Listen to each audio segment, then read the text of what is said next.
Cocoa नामी एक छोटा सा तजस्सुस से भरपूर पांडा था। एक दिन जंगल में घूमते हुए इसे पत्तों के ढेर के नीचे एक चमकती हुई अंगूठी मिली। अंगूठी जादुई मालूम होती थी और हल्की सी रोशनी फैला रही थी। कोको से रहा न गया और उसने अंगूठी अपनी उंगली में पहन ली, ये सोचते हुए कि शायद ये इसे कोई खास ताकत दे दे। जैसे ही इसने अंगूठी पहनी, इसके इर्द गिर्द की दुनिया घूमने लगी। कोको ने अपनी आंखें बंद कर लें और जब दोबारा खोलीं तो वो हवा में तीर रहा था।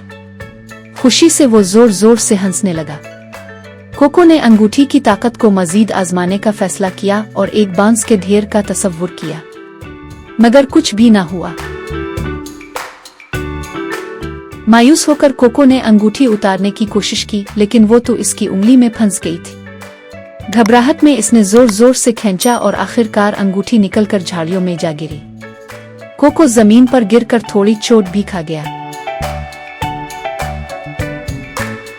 उलझन में मुब्तला इसने सर खुजाते हुए सोचा कि शायद ये सब ख्वाब था। जब वो वापस जाने लगा तो इसने झाड़ियों से हल्की सी हंसी की आवाज सुनी, लेकिन जब इसने देखा तो वहां कोई नहीं था।